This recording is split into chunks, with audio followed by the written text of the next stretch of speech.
കഥകൾ ഇഷ്ടപ്പെടുന്നവരാണോ നിങ്ങൾ? എങ്കിൽ നമ്മുടെ ഈ ചാനൽ സബ്സ്ക്രൈബ് ചെയ്യാൻ മറക്കരുതേ.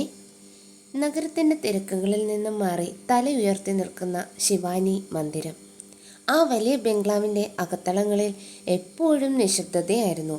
പക്ഷേ മുകളിലത്തെ നിലയിലെ ശിവയുടെ മുറിയിൽ മാത്രം പാശ്ചാത്യ സംഗീതത്തിൻ്റെ ശബ്ദം അലതല്ലിക്കൊണ്ടിരുന്നു. മുറിയിലാകെ സിഗരറ്റിൻ്റെയും മദ്യത്തിൻ്റെയും രൂക്ഷഗന്ധം. മേശപ്പുറത്ത് ചിതറിക്കിടക്കുന്ന കുപ്പികൾക്കിടയിൽ അബോധാവസ്ഥയിൽ എന്ന പോലെ ശിവ കിടക്കുന്നു. അവനരികിൽ ലഹരിയുടെ മയക്കത്തിൽ മറ്റൊരു പെൺകുട്ടിയും. പെട്ടെന്നാണ് വാതിൽ വൻ ശബ്ദത്തോടെ തുറക്കപ്പെട്ടത്. അകത്തേക്ക് കയറി വന്ന രാഘവൻ നായർ കണ്ടത് തൻ്റെ ഏക മകൻ ഒരു പെൺകുട്ടിയുമായി അബോധാവസ്ഥയിൽ കിടക്കുന്നതാണ്. വർഷങ്ങളായി താൻ ഉള്ളിലൊതുക്കിയ സങ്കടം ഒരു പൊട്ടിത്തെറിയായി പുറത്തു വന്നു. ശിവ! അയാളുടെ ശബ്ദം ആ മുറിയിൽ മുഴുങ്ങി. ശിവ പതിയെ കണ്ണു തുറന്നു. മുന്നിൽ നിൽക്കുന്ന അച്ഛനെ കണ്ടിട്ടും അവനിൽ ഒരു കുലുക്കവും ഉണ്ടായില്ല. അയാൾ പുച്ഛത്തോടെ ഒന്ന് ചിരിച്ചു. എന്താ അച്ഛാ, ഈ പാതിരാത്രിയിൽ ഒരു പരിശോധന? അവൻ വേച്ച് എഴുന്നേറ്റ്. നിർത്തറാ നിന്റെ ഈ നാടകം. രാഘവൻ നായരുടെ കൈകൾ വിറയ്ക്കുന്നുണ്ടായിരുന്നു. പണവും പ്രതാപവും നിന്നെ ഒരു മൃഗമാക്കി മാറ്റിയിരിക്കുന്നു. ഇനി ഇത് അനുവദിക്കില്ല. അടുത്ത മാസം നിന്റെ കല്യാണമാണ് ശിവ. ശിവ ഉറക്കെ ചിരിച്ചു. കല്യാണമോ? എനിക്കോ? ആരെ അച്ഛൻ നോക്കി വച്ചിരിക്കുന്നത്? ഏതെങ്കിലും ബിസിനസ് ഗ്രൂപ്പിൻ്റെ മകളെയോ? അല്ല, എൻ്റെ പഴയ സുഹൃത്തിൻ്റെ മകളെ. പണമില്ലായിരിക്കാം, പക്ഷെ നിന്നെ ഒരു മനുഷ്യനാക്കാൻ അവൾക്ക് കഴിയുമെന്ന് എനിക്ക് ഉറപ്പുണ്ട്. അവളുടെ പേര് ആര്യ. അതേസമയം കിലോമീറ്ററുകൾക്കപ്പുറം ഒരു ചെറിയ ഓടിട്ട വീടിൻ്റെ ഉമ്മറത്ത് ആര്യ ഇരിക്കുകയായിരുന്നു. നിലാവെളിച്ചത്തിൽ അവളുടെ മുഖത്തെ വിഷാദം വ്യക്തമായിരുന്നു. മോളെ, ആലോചിച്ചിട്ട് മതിയല്ലോ. വലിയ വീടാണ്, പക്ഷേ ആ പയ്യൻ അല്പം കുഴപ്പക്കാരനാണെന്നാണ് കേൾക്കുന്നത്. ആര്യയുടെ അമ്മ സങ്കടത്തോടെ പറഞ്ഞു. ആര്യ അമ്മയുടെ കൈകൾ ചേർത്ത് പിടിച്ചു. അച്ഛൻ്റെ ഓപ്പറേഷൻ നടക്കണമെങ്കിൽ ഈ വിവാഹം നടക്കണം അമ്മേ. എൻ്റെ ഇഷ്ടത്തേക്കാൾ വലുതാണ് അച്ഛൻ്റെ ജീവൻ. ബാക്കിയൊക്കെ ദൈവം നോക്കിക്കോളും. അവളുടെ വാക്കുകളിൽ നിസ്സഹായാവസ്ഥയും എന്നാൽ ഉറച്ച തീരുമാനവും ഉണ്ടായിരുന്നു. തൻ്റെ ജീവിതം ഒരു വലിയ കൊടുങ്കാറ്റിലേക്കാണ് നീങ്ങുന്നതെന്ന് അപ്പോഴും അവൾ അറിഞ്ഞിരുന്നില്ല. വിവാഹ ചടങ്ങുകൾ ലളിതമായിരുന്നു. ബന്ധുക്കളുടെയും നാട്ടുകാരുടെയും നിർബന്ധത്തിന് വഴങ്ങി ഒരു യന്ത്രത്തെ പോലെ ശിവ ആര്യയുടെ കഴുത്തിൽ താലി കെട്ടി. പക്ഷെ അവൻ്റെ കണ്ണുകളിൽ പ്രണയത്തിന് പകരം കത്തുന്ന പകയായിരുന്നു. തനക്കും ഇഷ്ടമുള്ളതുപോലെ ജീവിക്കാൻ തടസ്സമായി വന്ന ഒരു തടസ്സമായിട്ടാണ് അവൻ ആര്യയെ കണ്ടത്. രാത്രി പൂക്കൾ കൊണ്ട് അലങ്കരിച്ച മുറിയിലേക്ക് ആര്യ പേടിയോട് വലതുകാൽ വെച്ച് കയറി. ജനാലയ്ക്കൽ പുറത്ത് ഇരുട്ടിലേക്ക് നോക്കി ശിവ നിൽക്കുന്നുണ്ടായിരുന്നു. അവൻ മദ്യപിച്ചിട്ടുണ്ടെന്ന് അവൻ്റെ നിൽപ്പിൽ നിന്ന് തന്നെ അവൾക്ക് മനസ്സിലായി. അവൾ അരികിലെത്തിയതിന് ശിവ പെട്ടെന്ന് തിരിഞ്ഞു. അവൻ്റെ മുഖത്ത് പരിഹാസം നിറഞ്ഞൊരു ചിരി വിരിഞ്ഞു. ആര്യ, നിനക്ക് തോന്നുന്നുണ്ടോ ഈ താലി കെട്ടിയത് കൊണ്ട് നീ ഈ വീടിൻ്റെ ഐശ്വര്യമായെന്ന്? അവൻ അവളുടെ അരികിലേക്ക് നിന്നടുത്തു. നീ ഒരു വെറും ദരിദ്രവാസിയാണ്.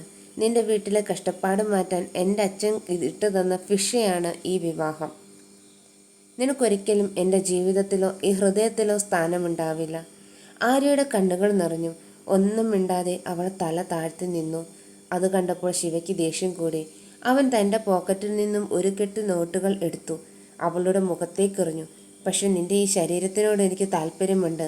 അതിന് പകരമായി എത്ര പണം വേണമെങ്കിലും ഞാൻ നിനക്ക് തരാം. വേശ്യകൾക്ക് നൽകുന്നതിനേക്കാൾ കൂടുതൽ ഞാൻ നിനക്ക് തരാം. ഇത് വാങ്ങിക്കോ. ശിവയുടെ വാക്കുകൾ ആര്യയുടെ കാതുകളിൽ തറച്ചു. ഒരു നിമിഷം അവൾ തകർന്നുപോയി. പക്ഷേ അടുത്ത നിമിഷം അവളുടെ ഉള്ളിലെ സ്വാഭിമാനം ഉണർന്നു. നിലത്ത് വീണ നോട്ടുകൾ അവൾ ചവിട്ടി മെതിച്ചു. നിർത്തൂ, അവൾ ദേഷ്യത്തോടെ ആക്രോശിച്ചു. പണം കൊണ്ടെല്ലാം വാങ്ങാമെന്നാണ് നിങ്ങളുടെ വിചാരമെങ്കിൽ നിങ്ങൾക്ക് തെറ്റി. ദരിദ്രയാണെങ്കിലും മാനത്തിന് വിലയിടുന്നവളല്ല ഞാൻ. പ്രണയത്തോടല്ലാതെ ഒരു ഭർത്താവിൻ്റെ അവകാശത്തോടെ അല്ലാതെ നിങ്ങൾ എൻ്റെ ശരീരത്ത് തൊട്ടാൽ ഈ നിമിഷം ഞാൻ ഇവിടെ ആത്മഹത്യ ചെയ്യും. അതിൻ്റെ കറ നിങ്ങളുടെ ജീവിതകാലം മുഴുവൻ ഉണ്ടാവുകയും ചെയ്യും. ആര്യയുടെ കണ്ണുകളിലെ ആ തീഷ്ണത കണ്ടപ്പോൾ ശിവ എന്ന് പതറി. ഇതുവരെ താൻ കണ്ട പെൺകുട്ടികളിൽ നിന്നോ ലഹരികളിൽ നിന്നോ കിട്ടാത്ത ഒരുതരം ആത്മവിശ്വാസം അവളുടെ വാക്കുകളിലുണ്ടായിരുന്നു. അവളുടെ ദൃഢനിശ്ചയത്തിന് മുന്നിൽ എന്ത് പറയണമെന്നറിയാതെ അവൻ നിന്നു. ഒന്നും മിണ്ടാതെ കയ്യിലിരുന്ന മദ്യക്കുപ്പിയും എടുത്ത് അവൻ ആ മുറിയിൽ നിന്ന് പുറത്തേക്ക് ഇറങ്ങിപ്പോയി. അടഞ്ഞ വാതിലിന് പിന്നിൽ തളർന്നിരുന്ന് ആര്യ പൊട്ടിക്കരഞ്ഞു. പക്ഷെ അവൾ തോറ്റുകൊടുക്കാൻ തയ്യാറല്ലായിരുന്നു. ആ രാത്രിക്ക് ശേഷം ശിവ ആ മുറിയിലേക്ക് വരുന്നത് കുറഞ്ഞു. വന്നാൽ തന്നെ നേരം വെളുക്കോളം ബാൽക്കണിയിൽ മദ്യപിച്ചിരിക്കും. ആര്യ ഒരു നിഴല് പോലെ ആ വീട്ടിൽ ജീവിച്ചു. ശിവയുടെ അച്ഛനും അമ്മയ്ക്കും അവളോടുള്ള സ്നേഹം കൂടി വന്നു.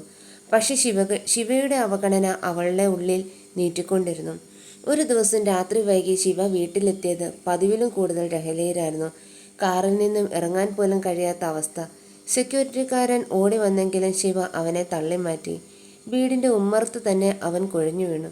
ശബ്ദം കേട്ട് ഓടി വന്ന ആര്യ കണ്ടത് ബോധരഹിതനായി കിടക്കുന്ന ശിവയാണ്. അവൾ വിറയ്ക്കുന്ന കൈകളോടെ അവനെ താങ്ങിപ്പിടിച്ചു. അച്ഛനും അമ്മയും സഹായിക്കാൻ എത്തിയെങ്കിലും ആര്യ പറഞ്ഞു, വേണ്ടച്ച, ഞാൻ നോക്കിക്കോളാം. കഷ്ടപ്പെട്ട് അവനെ മുറിയിലെത്തിച്ച് കട്ടിലിൽ കിടത്തി. അവൾ നനഞ്ഞ തുണി കൊണ്ട് അവൻ്റെ മുഖം തുടച്ചു. മദ്യത്തിൻ്റെ രൂക്ഷഗന്ധത്തിനിടയിലും അവൻ്റെ മുഖത്ത് ഒരു തരം അനാഥത്വം അവൾ കണ്ടു. പെട്ടെന്ന് ശിവ അവളുടെ കൈകളെ ബലമായി പിടിച്ച്,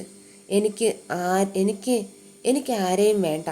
എല്ലാവരും പണത്തിന് വേണ്ടി എൻ്റെ അടുത്ത് വരുന്നത്. മയക്കത്തിൽ അവൻ പുലമ്പിക്കൊണ്ടിരുന്നു. അവൾ അവൻ്റെ നെറ്റിയിൽ തലോടി. ആദ്യമായി അവളോട് അവന് ദേഷ്യം തോന്നിയില്ല. അടുത്ത ദിവസം രാവിലെ ശിവ ഉണർന്നപ്പോൾ കാണുന്നത് തനിക്കരികിൽ ഉറക്കം വിളിച്ചിരിക്കുന്ന ആര്യയാണ്.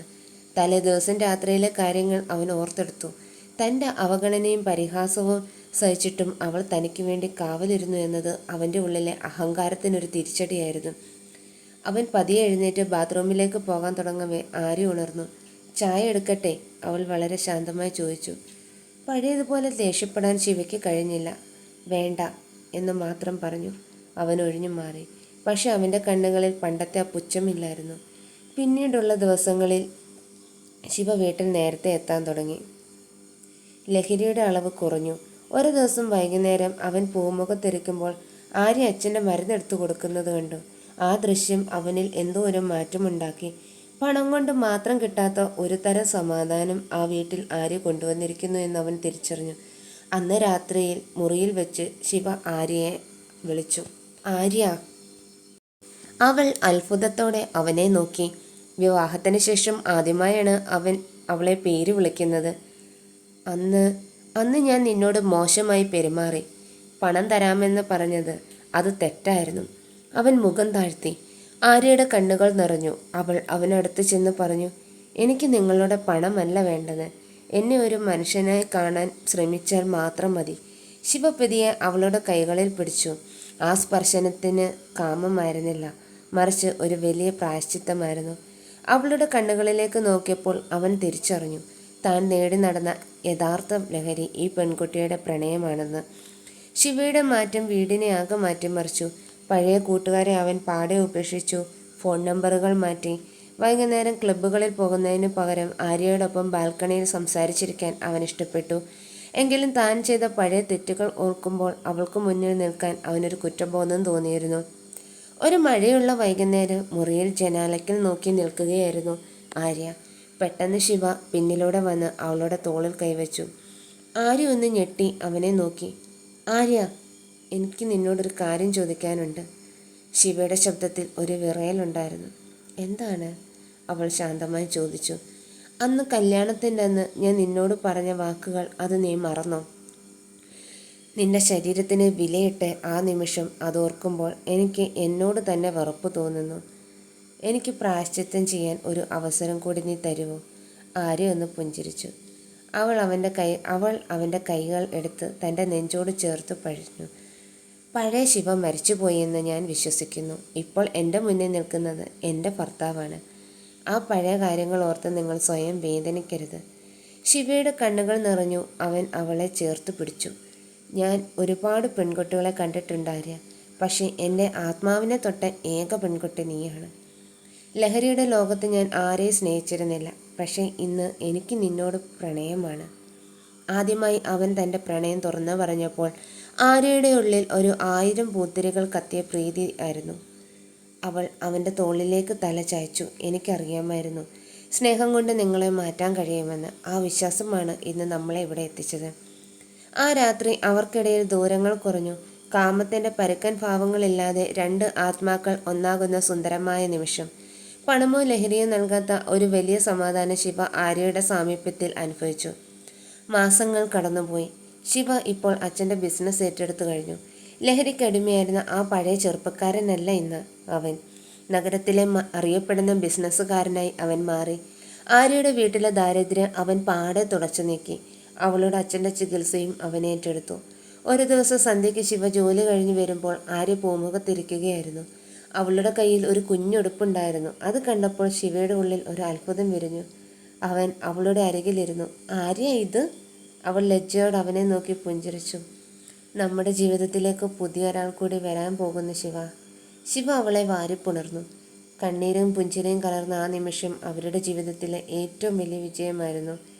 ഇരുളടഞ്ഞ വഴികളിലൂടെ സഞ്ചരിച്ച ആ ഒരു ചെറുപ്പക്കാരനെ പ്രണയത്തിൻ്റെ വെളിച്ചത്തിലേക്ക് നയിച്ച ആര്യ അവൻ്റെ ജീവിതത്തിലെ വെറും ഭാര്യയല്ല, മറിച്ച് അവൻ്റെ ജീവൻ തന്നെയായിരുന്നു.